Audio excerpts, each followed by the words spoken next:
Welcome to the webinar, everyone. Appreciate you making time for this today. I want to tell you a little bit about the project that helps to fund this dashboard and this webinar, and then we'll launch into the meat and potatoes, as it were, of our webinar today. As Laura mentioned, our two environmental finance centers and a number of others around the country are part of the Environmental Finance Center Network, where we have collaborated on this Smart Management for Small Water Systems project with funding from the U.S. EPA's Office of Water. We are offering webinars, individual technical assistance, on-the-ground workshops, e-learning modules, online tools, resources, all kinds of great things, all free of charge to those of you who are small water systems serving 10,000 or fewer people. And of course, a lot of these things, like today's webinar, are open to everybody. Water systems of other sizes, wastewater systems, those of you who are here from state or federal agencies, we're very glad to have all of you with us today. As I mentioned, we have 8 of the environmental centers around the country, including ours here at the University of North Carolina at Chapel Hill and Syracuse University, among others, working together on this project. And it's great to have all of those resources leveraged together. It's provided great synergy for us.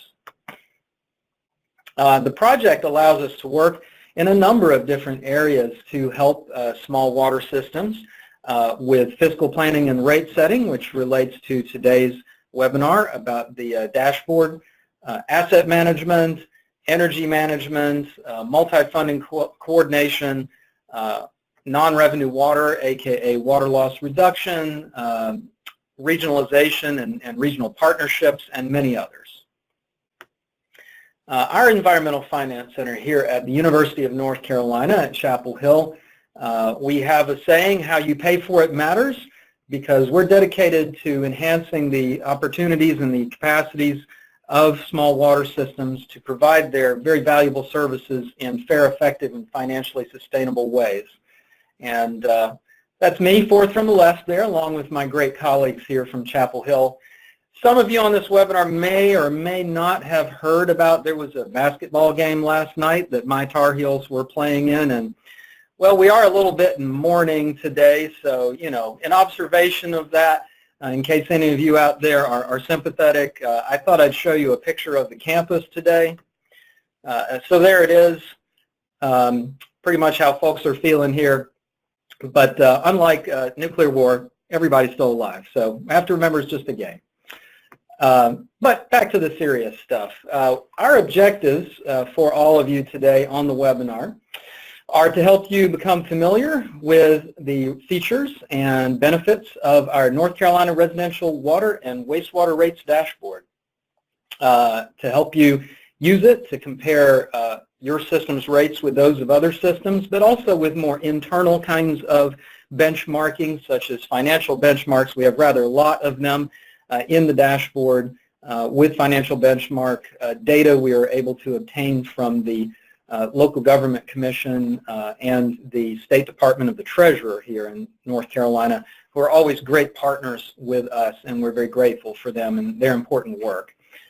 And to remind all of you who serve 10,000 or fewer people for your small drinking water system that you are eligible after today through the rest of this year to request direct technical assistance from us. Could be on rate setting, capital planning, energy management, asset management, a lot of different things. Up to 20 hours of our network's time free to you, but we'll need a little time and data from you to determine how we can help you best.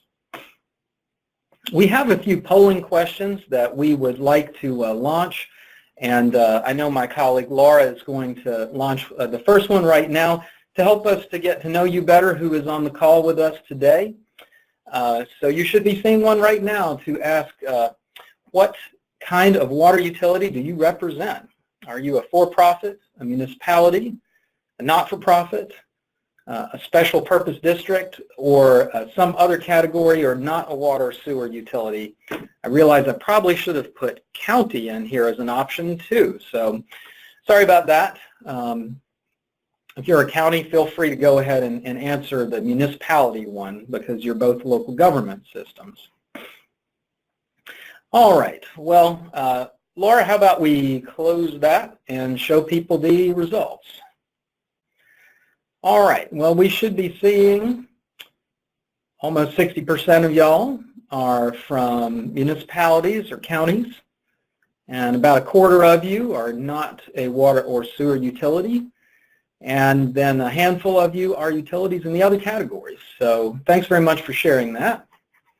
Let's go on to the next slide and the next polling question, which is, what size water system does your utility operate by the number of people served?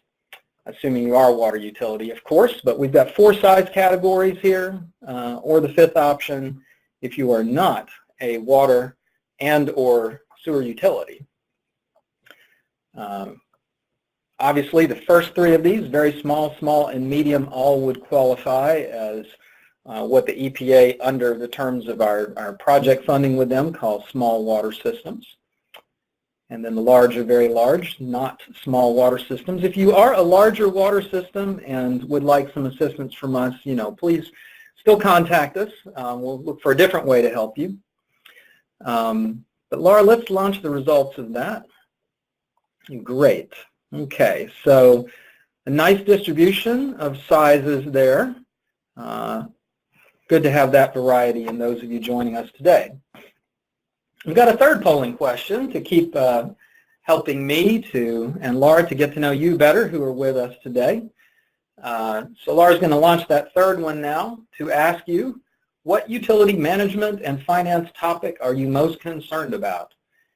I think it stands to reason that a lot of you on the webinar today are probably concerned about more than one of these, perhaps several. But if you wouldn't mind saying what is at the top of your mind or the top of your priority list right now, we'd be happy to hear about that from you in the polling results in the next few moments here. All right. Got a very good set of responses coming in here. All right, Laura, how about we show that one now too to everybody? Excellent. Well, those of you who said rate setting, you are definitely in the right place.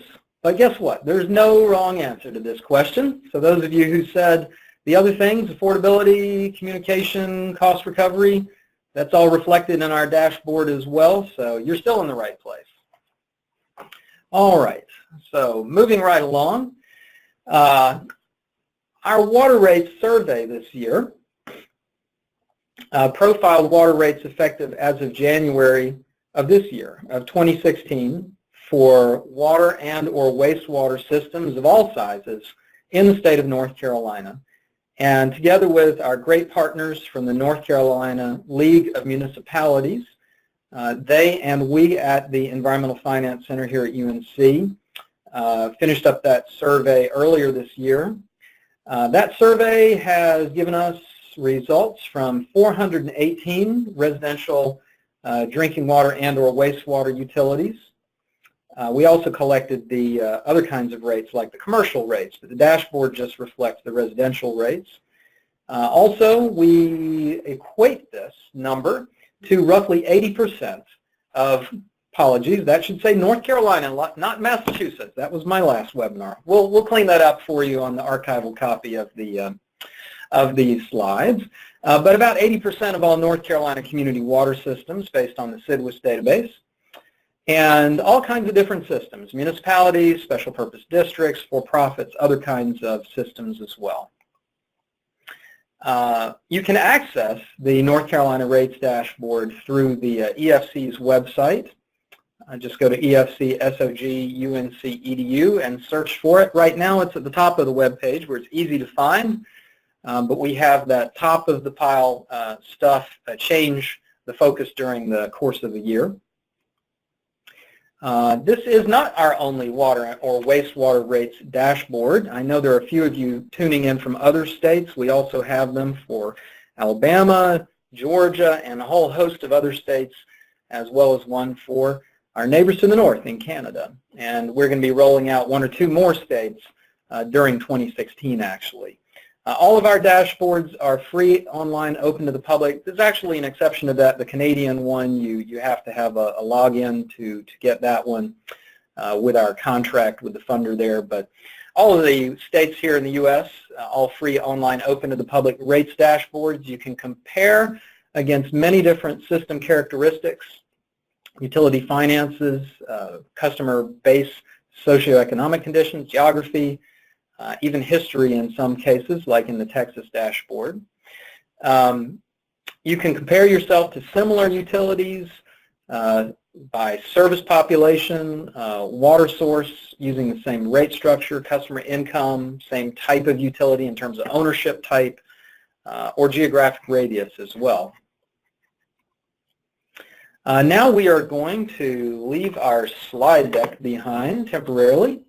We're actually going to show you the rates dashboard itself. Before I launch into it, when you first load it up, you just click OK, of course. But before I launch into it, I just want to mention to all of you that if you have any questions to ask me later on, please type them into the questions box at any time. If it's something Laura can answer, she'll just write you right back. Otherwise, she'll save them for me. And we'd really like to have the opportunity here for those of you who are on the webinar and who are water utilities located in the state of North Carolina, preferably small water systems serving 10,000 or fewer people. Type into the box that you'd like to see your rates up here on the screen. It'll give us a quick opportunity to help you out, give you some quick analysis. Easy peasy, no pain way to do it. And if you do that, please type in the name of your system, where you're located, and also because you can, as you'll see in just a moment, you can choose which volume standardized to thousands of gallons per month for apples-to-apples comparisons. You can choose which volume you analyze the rates at. Please type in whether your typical household usage you think is 5,000, 4,000, 3,000 gallons. We can do it by every 500 gallons, whatever it is. So let me just launch right into it now. The dashboard, we've been doing this for quite some time now, and we've given some refinements to this tool across time and are still innovating, as you'll hear about in a little while later. You get to choose whether you're looking at the water bill, looking in the upper left-hand corner here, or the sewer bill, or the water and sewer bill. I know some of you are familiar with this in general, but I want to get everybody on the same page, especially before I start telling you about stuff that's new this year with our North Carolina project.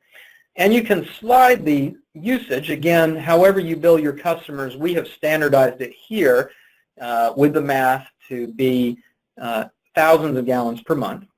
And you can slide it all the way from 0 to 15,000 gallons by every 500 gallons. Of course, if you have it at 0, that is basically the base charge there. We have it default to 5,000 gallons when you first start up. And then we have over here our handy-dandy dials on the rates comparison tab. And those dials, we'll start with the bill comparison dial, give you a look at what I'll call the spread of the data. So if you see that dark green middle band there, that's the middle 50% of the data. And right at the top, you can see where it says the median is $32 for 5,000 gallons of drinking water per month. That median is going to change depending upon, if you select sewer bill, you see it change to $39.18. And the combined water and sewer bill, it's now $69.50. And it's going to change based upon the volume selected also. This bill is $26.18 for this imaginary made-up example utility. We also show you the minimum and the maximum bill in the survey group based upon your current selections on the dashboard. For this and for all of the dials here, there's a little help box that you can bring up by clicking on the little blue question mark. Explains a little bit about how that dial works. Then you can click OK when you're done with that box. The yellow at the bottom and the yellow at the top of the dial gives you the lowest 10% of the bills and the highest 10% of the bills. So this guy, he's pointing at this light green. I think of it as the shoulder there. So that is the 15% sort of after the lowest but before the middle 50. Another way of looking at it would be this bill is in the bottom 25%. So it's among the more affordable bills in absolute terms, or at least it's among the lower bills in absolute terms. We'll talk more about affordability in a moment. Next, let's look at our conservation pricing signal dial. For this dial, what we do is we chop up all the data into 4 quarters. So the yellow, darker yellow, gives us the lowest quarter of the bills, looking at conservation pricing going from 10,000 to 11,000 gallons per month. It's a way of looking at a typically higher, typically more discretionary level of residential water usage beyond what a typical household would do just for the minimum necessary things. There's variation from community to community and household to household. Now, this is a way to start into that conversation. So these folks are sending a pricing signal at that marginal price of $2.73, going from 10 to 11,000 gallons. So that puts it in the lowest quarter of the data. If it were in the highest quarter of the data, we'd see it in this dark green here. Light green next highest, light yellow next lowest quarter. And again, you've got your help box if you need it. Affordability, we have a dial for that just below. And notice that the color bands here for affordability, they switch around depending on whether you select the water bill or the sewer bill, or the percentage thresholds double if you select water and sewer together. Let's go back to just water for the moment. So this imaginary utility, this bill at 5,000 gallons per month, when we annualize it, make it a year's worth of bills, and then we divide it by the median household income taken from the Census Bureau survey, the American Community Survey, it comes to 0.98% of that median household income for the median customer. So that's the customer who's right in the middle of that household income data. All of the other people are, there's 50% below this person and 50% above this person or this household. Naturally, you are going to have for your community some folks who are less well off than the median customer. So this is a beginning of a conversation. And the green band here, when you're selecting only one service, when you're selecting only water or only wastewater, is the 1% or below territory. The yellow is the next 0.5%, and the red is everything from 1.5% up. And that will all double if you select both services. So the green goes up to 2%, and the yellow goes up to 3%. But if we go back to just water here, these folks in our imaginary community are just below 1%. And you might wonder, what is that denominator? What is that number on the bottom of that ratio, the median household income? Well, if you toggle over to the Characteristics tab, just by clicking on it with your mouse pointer, you'll see this imaginary community has an MHI of just under $32,000 per year, which is well below North Carolina's statewide average for this period of time, for the 5-year American Community Survey ending in 2014, I believe, 2010 through 2014. So going back to the rates comparison dial, I just want to point out too, because there's a lot of ways to look at affordability. MHI is one benchmark. You can also consider the poverty rate, the rates of participation for members of a community in retirement, Social Security, SNAP benefits, and various other ways of looking at that data. So if you click on the help box here, it not only tells you more about how the dial works, you can also click on this link to my colleague Shadi Escoff's wonderful blog posting about the use of the MHI indicator and the pluses and the minuses of that indicator. But it's a way to start the conversation and the analysis. The last dial on this tab is the cost recovery dial. And there are a lot of ways of looking at cost recovery. Our way in on this dial is to take your operating ratio of your wastewater enterprise fund. And that means to take your operating revenues and divide them by your operating expenses, including the depreciation expense. Obviously, depreciation expense is not actually a bill that you are writing a check to someone to pay tomorrow or at any particular time. It's really more of an accounting mechanism, as most of you probably already know. But just to get us all on the same page, it's an accounting mechanism to say, well, stuff wears out across time. Capital will need to be replaced. And that depreciation, on paper at least, accumulates across time.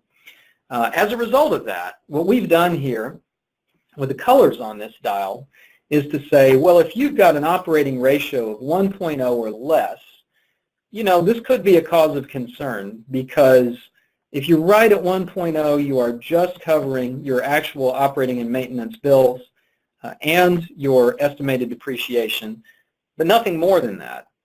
And the thing is, when you need to replace things, you know, they do tend to cost more than when you bought them 10 or 15 or 20 or more years ago. There's this little thing we all know about and don't particularly like called inflation.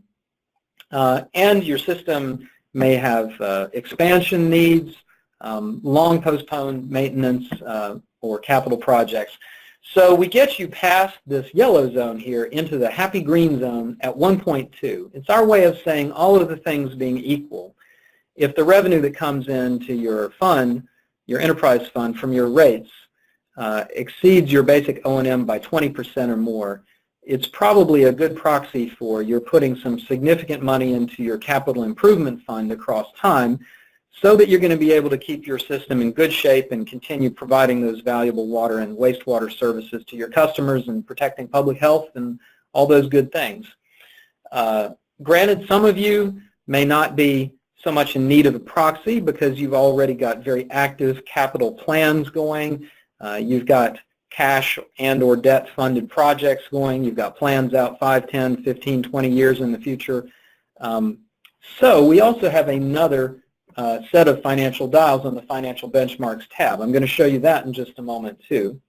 I'm going to switch to a different made-up example here before I keep talking. And we're almost done with the basic intro to the dashboard. But this made-up utility, they've got very low rates, you can see on the bill comparison dial. But as a result of that, because they've got some of the lowest rates in the whole state, they've also got really low cost recovery.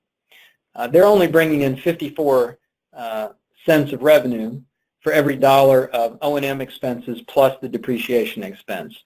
Probably in significant trouble for the future as a result. Now, one thing the dashboard allows you to do, looking below the map here, is you can slide this rate slider up all the way to 100%. And it will simulate with the 4 dials to the right the effects of that rate increase.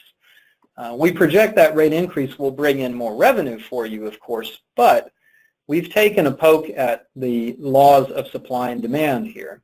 So we've programmed in a simulation that for every 10% increase in the price, there'll be a 3% drop in demand from your customers. Therefore, with a 100% increase in the price, like I've just created here, a 30% drop in demand. So you're still going to get more money, but not as much as maybe you thought you would. Granted, if you raised your rates all at once 100%, you'd probably have quite a revolt on your hands from your customers. But again, it's a first look at things.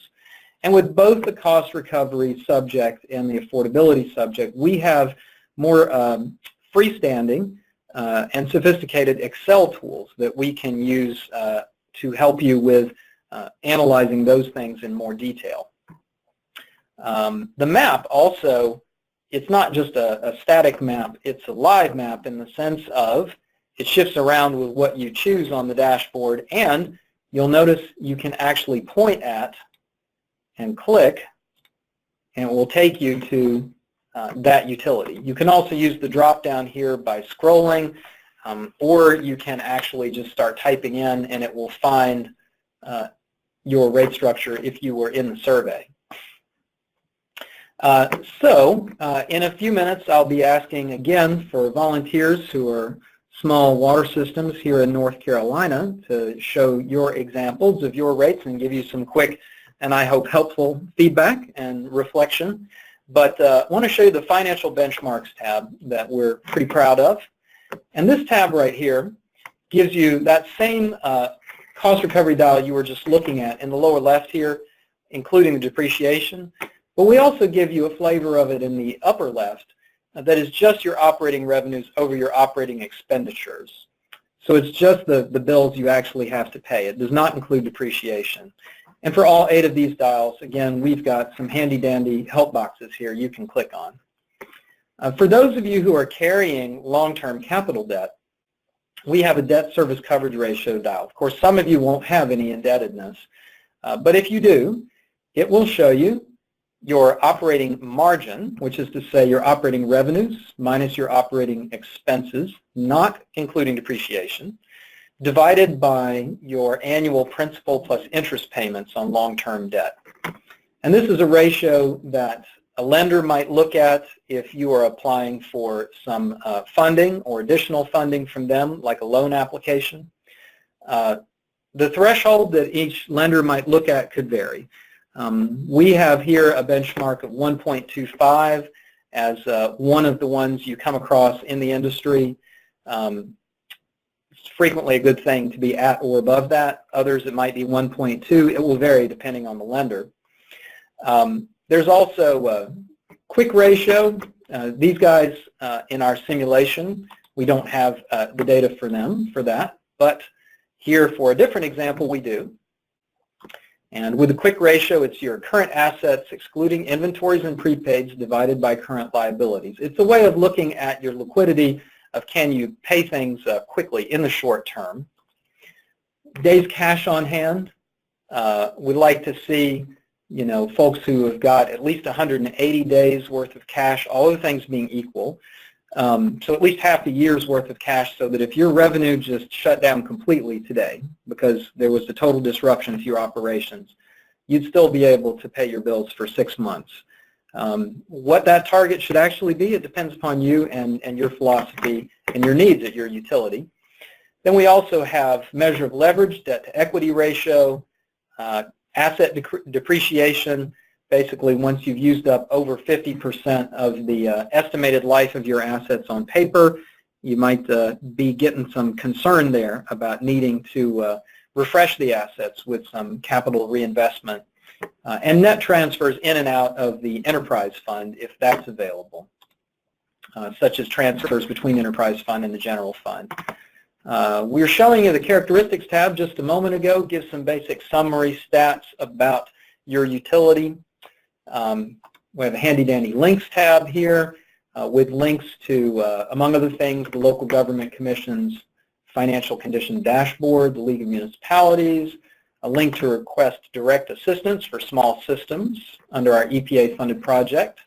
If you click on this red email feedback or comments button, that'll start an email to yours truly with questions or comments about the dashboard.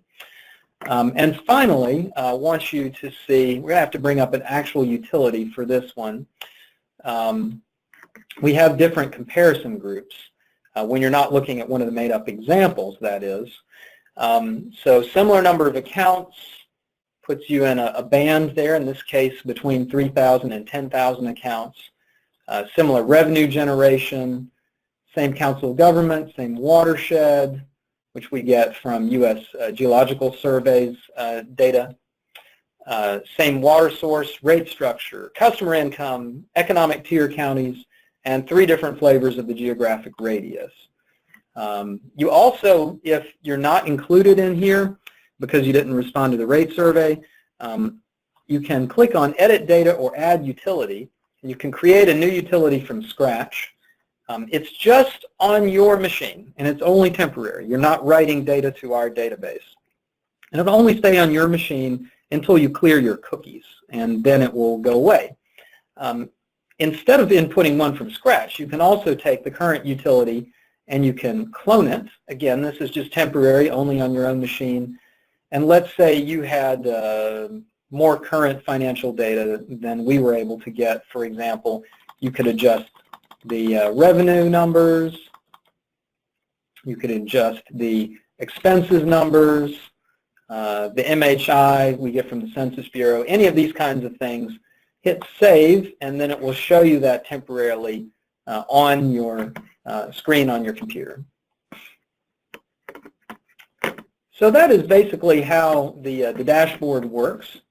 And I'm hoping that in this period of time that we've been able to get some of you to volunteer for me to show real-life utilities, especially some small ones, and what your readings look like on the dashboard.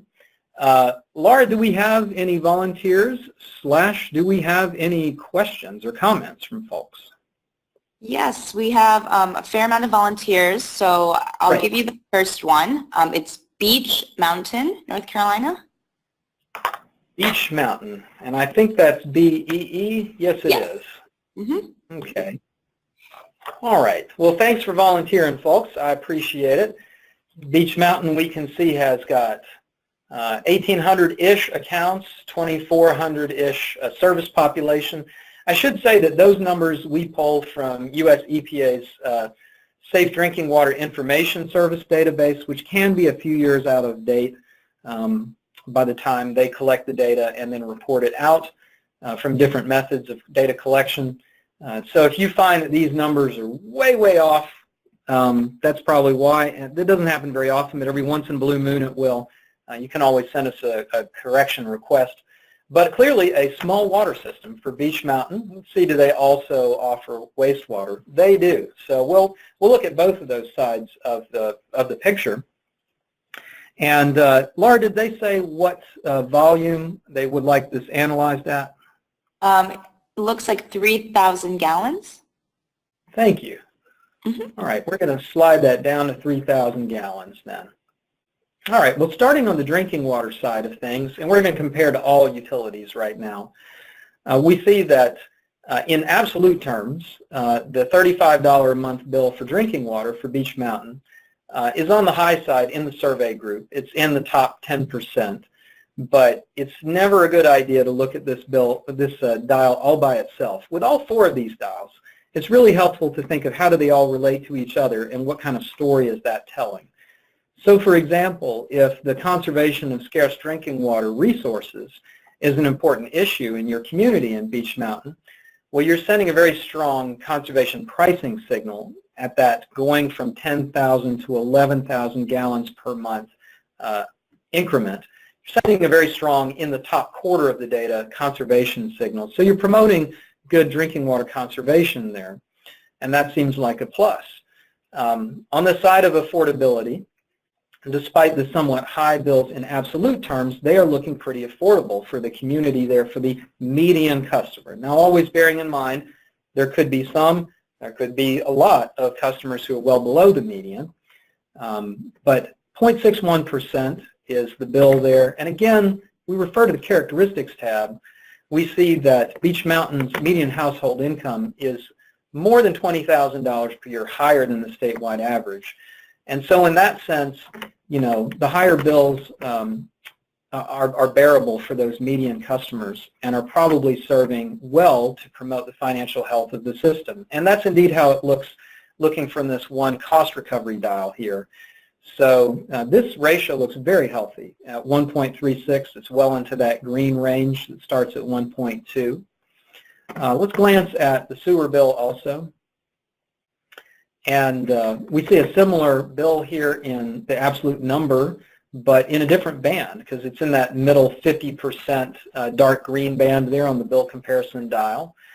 It's still sending a pretty strong conservation pricing signal, though really that's not as much of an issue, is it, with sewerage as it is with drinking water. So let's skip down to the affordability dial. Again, same look there at a pretty affordable. And if we go to combined water and sewer bill, you're going to see the same thing, really pretty affordable for the median customer.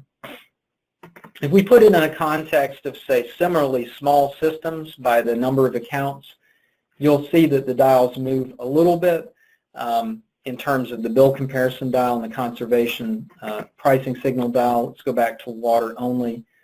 They move a little bit, but it's not really a big difference in the story compared to all utilities. Looking at the Financial Benchmarks tab, let's do this for water and sewer combined. Looking at the Financial Benchmarks tab, the other operating ratio that does not include depreciation, also in very good shape. Debt service coverage ratio, really taking good care of business there in Beech Mountain. Very high ratio there. Measures of liquidity, looking outstanding. The debt to equity ratio, which I didn't really define for y'all earlier, but that is total long-term debt over total net assets. So it's a measurement of the existing level of leveraging of the assets. Also in very good shape. Asset depreciation has moved on paper past 25%, but still is nowhere close to the 50 to 100% range. So this really looks like a system that is doing a very good job of taking care of things. If you want any further analysis after today, let us know. We can go into more detail on the affordability side or on the cost recovery side, or in if you have questions about rate setting or capital planning for the future. So that was a great example. Thank you. Laura, do we have another taker? Yes, we do. We have a couple others. So the next one, Town of Elon, E-L-O-N. Yes, Elon with its very fine university, which I have enjoyed going to some terrific lectures at that university over the years. All right, so in good old Elon, we have a water system and we have a wastewater system. And what volume should we be analyzing this at? Did they say, Laura? Yes, they'd like to see at 5,000 gallons. Very good. All right, we'll slide it back to 5,000 gallons. And again, we have on the estimated service population a small system here, small water system. So starting with the water bills, we're seeing in absolute terms bill of $24.70 in the bottom quarter of the data with all utilities, so a bill on the lower side with a conservation pricing signal that's pointing very close to the middle 50% mark there at $4.94, going from 10 to 11,000 gallons. Affordability, we've got another percentage here that is below 1% at 0.7%. The MHI is a little bit below the state average, but it's still pretty close to it there. And the cost recovery dial of these four dials is the only one that seems to present any concern potentially. It is above 1.0 at 1.05, so that's a good thing. So you're bringing in enough revenue from your rates to cover your operating and maintenance expenses, plus the depreciation, plus 5% more. I guess the question that I would have there is, what are your longer-term capital needs looking like? Do you have a good capital improvement plan in place? And is your revenue that's coming in sufficient to help you with that in the next, 5, 10 years? Looking at the sewer side of things, story is a little bit different. So the sewer bill at 5,000 gallons per month is in the top 10% of the data at $75.11 per month. The affordability, a little bit harder for the median customer to afford at 2.12%. And of course we often do see, don't we, that the cost of wastewater treatment tends to be a bit higher than water treatment, all other things being equal. So a little bit of an affordability concern. If we look at the bills there together, if you are a customer with both services though, it is still below the 3% threshold for the combined water and wastewater bill. Looking at the other financial indicators on the financial benchmarks tab, we've got a very, very healthy debt service coverage ratio. It's always a good thing to see. Excellent quick ratio. Days of cash on hand is above 180 days, so that is good. It's not above 365 days, but there's not too many of y'all out there who can do that. Some systems do. And we've already looked at this cost recovery dial on the front tab, on the rates tab. Leverage, very good. Asset depreciation in that second quartile there, but still nowhere close to the 50 to 100% used up range on paper. I'll also say about asset depreciation, of course, this is like depreciation in general. It's an on-paper measurement. You may have assets that in real life out in the field are going to live a lot longer than what's specified in the depreciation schedule. Some of them might live shorter than that. But it's a way to think about the overall condition of your system across time. So this is a system that's definitely got some pluses, but a few concerns regarding cost recovery and affordability potentially. Might be a good candidate to kind of dig into some of that data a little more deeply, which we'd be glad to help you to do offline if you're interested. Thanks for volunteering, really do appreciate that. Laura, do we have another volunteer? We do. The next one will be Oxford. This is great. I really appreciate y'all volunteering because, you know, there's some other states out there where people are a little more shy. Makes me proud to be a North Carolinian. All right. And they also Oxford, want to be at, oh, sorry, David. They just also want to be at 5,000 gallons. Thank you. Excellent. At 5,000 gallons, we'll start with water. Looks like you also have a sewer system there. A small system with MHI roughly $10,000 per year below the North Carolina statewide average. So your water bill at 5,000 gallons per month is in that lowest quarter of the data. Sending a conservation pricing signal going from 10 to 11,000 gallons per month in the second quartile, so a stronger price signal than in the bottommost quarter, not as strong as if you're in the third or fourth ones. Affordability, we've got a lot of folks here with some affordable water in North Carolina. That is a good thing insofar as it goes, obviously, for median customers.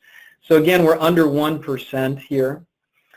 Some people have asked us, where do we get these benchmarks from? Is there like some hard and fast rule out there that should always be met, you know, according to a particular state or federal agency?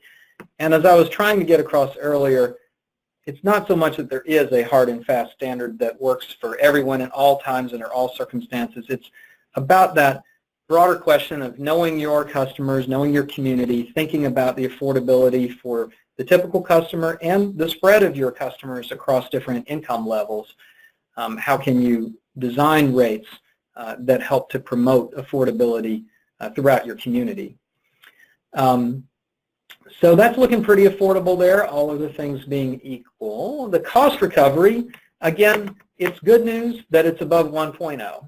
So it's above what you need to pay your O&M expenses today and tomorrow, and the depreciation, and another 10%. But it's below the 20%, the 1.2, that may be desirable. Again, it's going to depend upon your particular case with your capital improvement plan, what you have determined needs to be done and when it needs to be done in the future. Let's look at the sewer side of the house. So this bill is for 5,000 gallons of sewer per month. It's in that middle 50% of the range. It's above the median, but not by a huge amount. Affordability, again, we often see a little higher on the sewer side than the water side. So we're just tiptoeing into that potential red zone there, above 1.5%. And again, it can be helpful to look at them together because probably a lot of you, your customers, are looking at their combined water and sewer bill. And so the situation looks a little better in that context, where at 2.36% for both services, we're in that yellow area where there may be some concern about affordability for the median customer, but it's not in that really scary like 4 or 5 or 6% range. We don't want to see too many of those, do we? So I would say that this is a system that is, again, doing a number of things right. On the pricing signal side for conservation, on the affordability side, could be worse, could be better. Same with the cost recovery, but definitely in better shape than many systems that we've seen in various states around the country.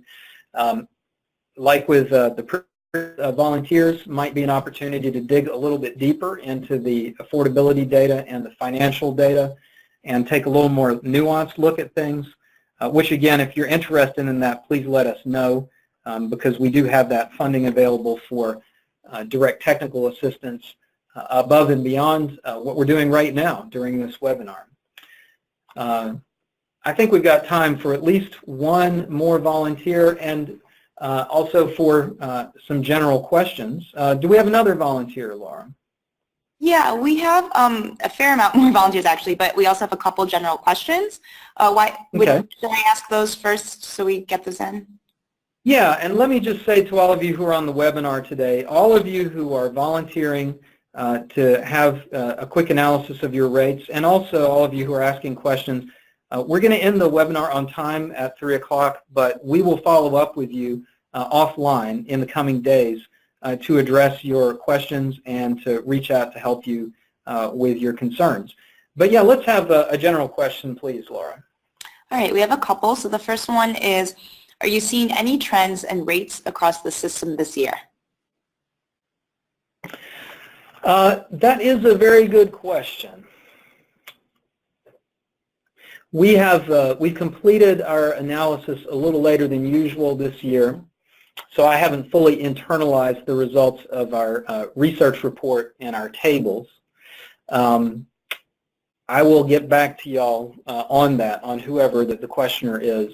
But I think that compared to previous years, it would be likely that we're continuing to see frequent rate increases by many systems, and that those more frequent rate increases, the trend we have seen for years now, is that if you make a small rate increase each year or every other year across a 5-year or 10-year period versus a system that in that same 5 or 10-year period makes just 1 or just 2 really large rate increases, the total amount of revenue that you get with the more frequent smaller rate increases, the trend is that you're going to get more revenue that way because you're helping your customers to avoid rate shock.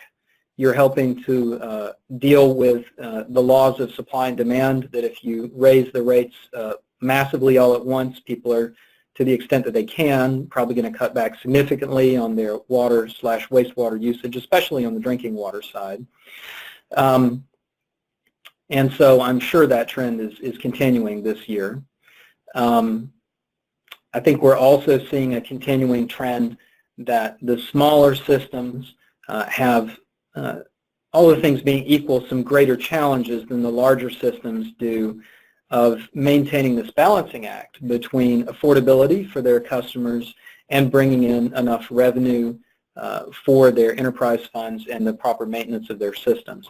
But to give you a more in-depth analysis of that, I would need to look at the research report, and if I come up with anything really exciting, we'll make sure to send that back to the questioner. What's our next question, please, Laura? The next question is, do your costs include base meter fees? That is correct. So if by that what you mean is when we're showing you the bills here, like for the made-up utility on the bill comparison dial, this $26.18 here per month, does that include both a base charge and the charges coming from the volumetric side or the consumption side? It goes by a number of different names. The answer is yes. And in fact, if you slide the volumetric slider down to 0 gallons per month here, that's the base charge. That's $12.53 per month. And if you slide it to anything above that, then it will start to include any volumetric charges that may be part of the rate structure. Of course, between the water side and the wastewater side of the house, we do sometimes see rate structures. It's more common on the wastewater side of things that are just a flat fee. So it's like, say, $50 a month for all the wastewater disposal that you need. But it is very frequent to see rate structures that incorporate both a base charge or a minimum charge on the one side, and also a volumetric charge or a consumption charge. So the more you use, the more you're charged in addition to the base charge. And Laura, do we have another small system volunteer? I think we could do at least one more here. Sure, we do. The next one would be the town of Garland. However, this person, if you want to just send in what gallons you would like to be put up on in the dashboard, that would be great. We don't have that information yet. All right. Well, I'm going to start bringing up Garland here while they're hopefully typing that into you. Garland is a small water system located in Sampson County with a median household income estimate from the Census Bureau of just over half of the statewide average, so a good deal lower than the statewide average. Do we have that number of thousands of gallons per month number yet? For 3,000 gallons. All right. Thank you, Laura, and thank you, Garland. So we have a water system and we have a wastewater system. So starting with the water rates, the bill at $22.50 per month is below the statewide median,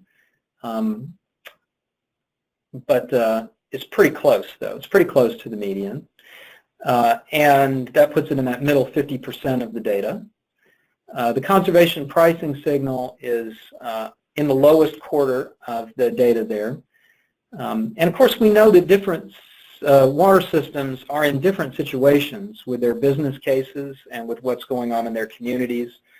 There are some systems that, due to building overcapacity when, like a big industrial or corporate client left town or something, they really need to sell more water to be able to maintain the system's finances. So I realize that not everyone is as keen on this dial as others are on the conservation signal, but that is still an important subject for the state as a whole and the country as a whole. Affordability of this bill, considering how low the MHI is still in pretty good shape. It's only a little bit above 1% right there.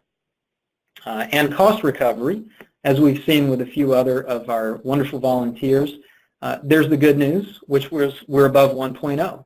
So taking in enough revenue from the rates to cover the O&M expenditures, plus depreciation on paper, plus another 14%. So again, considering the low MHI, that's encouraging. It's below the 1.2 that we love to see in principle, but that can be a hard target to hit when the community is on the less affluent side. On the sewer side of the house, we're seeing a bill that is, again, close to the median, a little bit above it. We'll go to affordability. A bit harder for the median customer to afford the bill here. We've got 1.6%, so it's just tiptoeing into that red range that could be a concern. And as we were saying before, oftentimes it's good to look at these things together because a lot of customers will have both of those services. And at 2.73%, if the glass is half full, it's below our 3% and higher red zone. If the glass is not half full, well, it's above 2%. But considering that you've probably got some pretty significant challenges where you're trying to balance different factors in a responsible way, I'd say that you're doing some trade-offs here that show some real positives and show some real constructive efforts on behalf of your customers. Like with some of the other systems, might be worthwhile for us to dig a little deeper into both the affordability and the financial data. And in fact, let's look at the financial benchmarks dial. Looks like you may not have any long-term indebtedness since that dial is grayed out right now. Your measures of liquidity are very good, so should there be some disruption to your revenues, you'll have some resilience to that for a while. Your leverage situation is also good. It's below 0.3. And as we've seen with a lot of systems, you fall into that between 25 and 50% of the estimated life of the assets of the system as a whole there. So a bunch of good news, a few concerns for Garland, but a great example to take a look at. I know we're approaching the end of the hour now, so I want to go back to our slide deck and finish up the slide presentation with y'all. Just want to let you know, we're going to breeze through this very quickly here. We're about to release a new dashboard for our neighboring state of South Carolina. It's not done yet, but we hope to have it done later this month of April. When we do, we're going to roll out a new dial, a revenue stability dial. We're going to field test it, get some feedback from folks in that state, and we might add it later to the North Carolina dashboard if we get some good feedback. But just to sort of put this preview of coming attractions, bird in your bonnet or bee in your bonnet, whatever the expression is, it basically measures the percentage of the bill that you're choosing on the dashboard from the standpoint of what is the base charge as a percentage of that total bill. So in other words, at 0 gallons, it's got to be 100%. That's all you're looking at is the base charge. And this 3.74 gallons, the base charge is 61% of the total bill of $52 per month. At 6,000 gallons, the base charge portion of the bill represents 45% of the total bill of $69.25 per month. What does this have to do with anything? Well, the higher this percentage is, if this were 55% instead of 45% or 65% instead of 45%, then if sales were to drop off for some reason, you would still be recovering most of the revenue that you were before the sales drop off. If this percentage were really low, like 15%, then you'd be more vulnerable from a revenue standpoint to a big drop off in sales. There's always trade-offs here, though. If this percentage is really high, then customers who are very efficient with their water usage are not going to receive as much of a price break by the reduction in their water usage by installing water efficient appliances or that kind of thing. So just wanted to mention that idea for the future. We have resources you can tap into after this webinar. Go to the project webpage for small systems at efcnetwork.org. Sign up for the blog for the Small Systems Project, as well as our blog at the UNC-EFC. Or you can follow us, or you can follow us on Twitter for our EFC's Twitter account. We also have constant innovation here. Our newest Excel-based tool, the Financial Health Checkup for Water Utilities tool. Invite you to look at that, download it for free, play around with it, ask me questions about it or my colleagues here at our EFC, and we'll try and help you out. Laura's going to launch the 4th polling question right now. It's just to ask, do you want to subscribe to our blog? If you do, I should have made it a separate blog question here. I think we'll sign you up, let's say, for both blogs, because we don't sell your address, email address to the Chinese intelligence or anything like that, military intelligence. We just use it for signing you up to the blog. And so no need to show those results to everybody else. All right, so I think we can close that now and move on to the next one, which is our last polling question, reminding you you're eligible for free direct technical assistance if you're a small water system serving 10,000 or fewer people. And so if you're interested, say yes.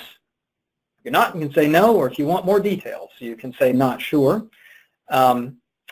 You've also got a push out into your chat boxes from my colleague Laura of a web link for giving us your opinions of this webinar. If you don't have time to take that survey right now, we're going to send you an email in the coming days with links to the video and to the slides, and it will also ask you to click at that time on the survey so we can continue and improve our work here in the Small Systems Project. This is how you can contact me as well as my colleague Laura Flagg at the Syracuse EFC, and I think we're ending right at 3 o'clock now. So we'll get back to those of you who we didn't get to your questions or your volunteering. We'll get back to you offline in the coming days. I want to thank all of you who tuned in for attending and taking your valuable time to join us on this webinar today. I want to say thank you to Laura and to our funders from the U.S. EPA's Office of Water. And I want to wish all of you a very happy afternoon and a great rest of your day. Thanks for tuning in.